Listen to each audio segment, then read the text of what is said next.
Hello everybody. Welcome to my YouTube channel and welcome to Chandawa Lake Resort.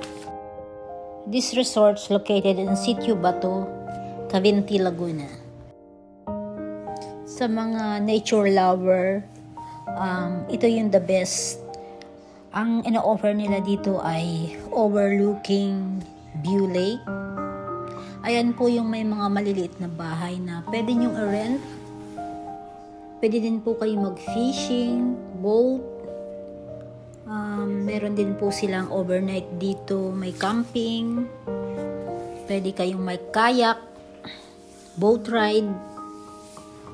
Lahat na po dito ay ino-offer nila.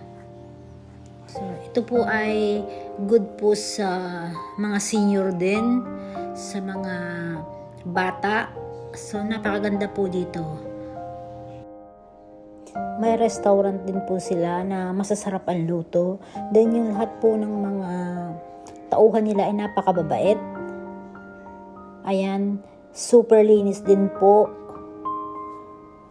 Mapa-bathroom, mapa-kapaligiran. Talaga pong clean and green po sila.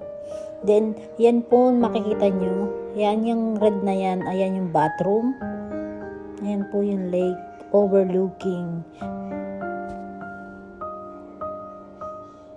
Ito po ay nag-drone ako para makita nyo po yung gaano ka ganda at ka-peaceful tong lugar na to. Tapusin nyo pong panoorin tong aking drone para makita nyo kung gaano kaganda, ka-peaceful at ka-greeny. Talaga naman pong lahat ng problema nyo ay makakalimutan nyo sa tiwasay na lugar. Thank you guys!